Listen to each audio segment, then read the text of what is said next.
Chase Bakken, and then Lisa Quinnell, and then Greta Wicker.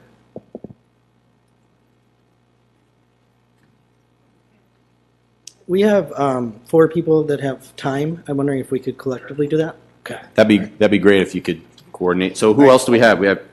I'm Lisa Quinnell. Okay. I'm Sakura Surisava. Okay. So that's Will Anderson. Yeah, Kelly's going to speak for me. For Lisa. okay. All right, go ahead. Hi, my name is Chase, and I worked at Riverbend School as a food service coordinator. I loved my job, and I always went above and beyond for my students and staff. I unfortunately had to resign due to discrimination, intimidation, bullying, harassment, and stress. Here's my story. I am a transgender man. I found out from several coworkers that my supervisor outed me in a meeting. I was told by 3 coworkers on a separate occasion that my supervisor stated, "Did you know Chase is really a girl?"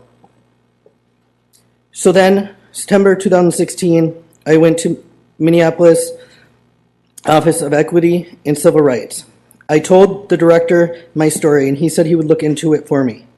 So I followed up with the director in December of 2016, and the director told me, just because my feelings are hurt doesn't mean I can do anything for you. So then I contacted my supervisor's boss. I brought my union steward with. I told him I was outed by my supervisor, and he told me people get discriminated against in life all the time, and that's just part of life.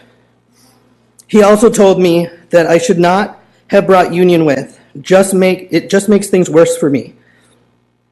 I asked for a new supervisor because I was terrified, and I was told by him if he gave everybody a new supervisor, he would have to hire 43 different supervisors.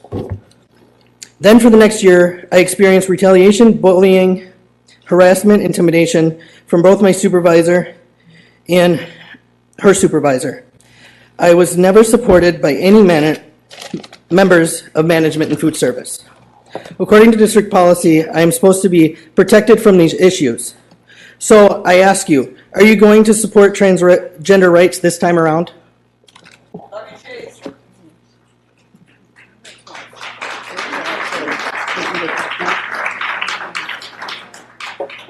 Members of the board, my name is Kelly Gibbons. I worked for SEIU Local 284 for 8 years, and I was part of taking care of Minneapolis public schools, and I recently took 6 months off. We have done everything the way we were told is right. We talked to every single person. We went up the chain of command. We have tried to resolve the issues that are happening. It is so systemic in Minneapolis public schools. You have no idea what's going on. But remember my name. My name is Kelly Gibbons, and I am not going to go away. I am coming back to Minneapolis public schools. I am going to tell you every time this happens, I am going to ask for a respectful workplace policy, which I will be presenting to the board in the next month. It gives checks and balances to not only staff, but to management. We went to management. We went up every single chain in management to say, here's the problem. This is a true story, and it's happening. I've had more people of color tell me that they are working on the plantation. I am not okay with that. I am not okay with what I've seen in the public schools here. I come in here, and it's a PRISM system. These kids are not being supported, and they're not being treated the way they should be.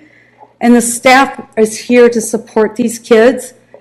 They love these kids, and they don't come here because they make a lot of money. They come here because they're part of this community, and they love this community. And it's time that Minneapolis Strong starts taking care of their staff and starts listening to the problems and starts making sure that management doesn't treat them this way, because this is not okay. This is a true story, and it happened to Chase, and it's happening to other people, and I have plenty of people who are terrified to come up here. It's concerted, protected union activity to bring to your union with you. And these people are being terrorized and fearful of bringing the union with you, and all they want to do is have solutions and come to work and be supported in the workplace. Thank you. I'm sorry, can I get your name again? Kelly Gibbons. Kelly Gibbons, and you were speaking on behalf of Lisa Quinnell. You were taking Lisa's Yes. spot? Okay, thank you. And I'll just remind you again, folks, to refrain from specific accusations and calling out people's names. Okay. I didn't call out any Okay, teachers' nope. names, but they're Right, aware of I'm the with you. situation. You were good. I'm just throwing that out there, that reminder out there. Okay, I know the protocol. thank you. Go ahead. I'm sorry. What's your name? My name is Sakura Surisawa, Okay.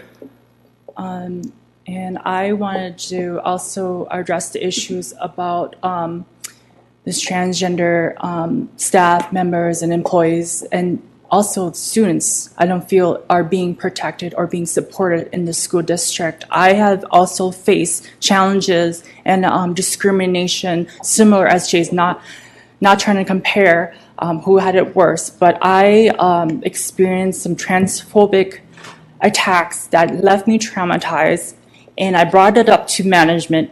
Nothing was done about it. I felt scared and defenseless, and there's nothing backing up our rights when we deserve equal rights as just anybody in the workplace as well, and to feel safe and wanted. I've been through ordeals of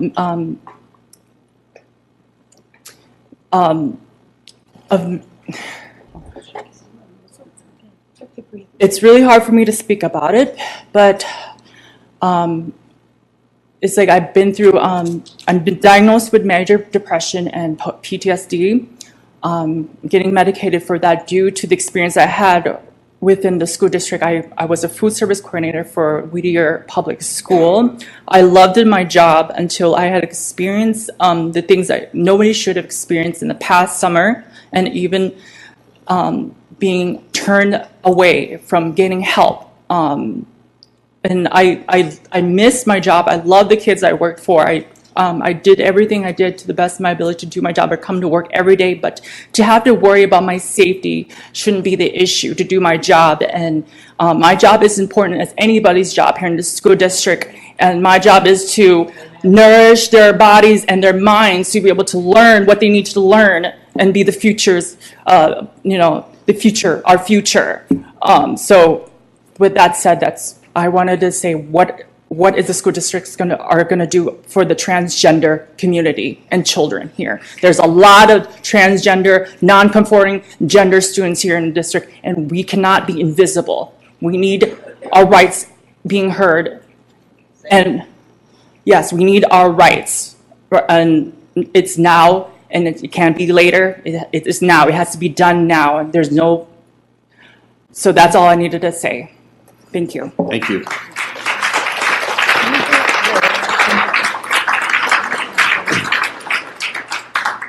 Can I get your name quick? Hello, I'm Will Anderson. Okay. I don't have, oh, there you go. Okay. Gotcha. I'm here to speak on Chase's behalf. He worked in my building, Riverbend, for over 2 years. First as a food service coordinator, which was a job he loved, and I'd see him daily get mistreated, all because of who he was. And it got to the point, it got so bad, he quit his job as a food service coordinator to become an engineer. And he took the job thinking he was going to get to go to my building, and he didn't at first. They pushed him off to another building on nights, which he had trouble working because he's got a kid at home.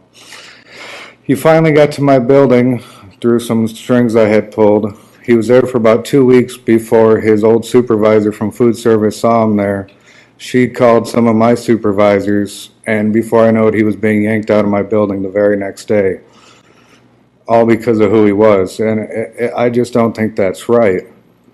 He was a great guy. He deserves, if he had his way, he would still be serving food to the kids to this day. He loved his job. He loved all the kids. He loved making sure they were well nourished so they could learn properly. He never wanted to quit and become an engineer. He never wanted to quit being an engineer either, but he even got forced into that due to the hours.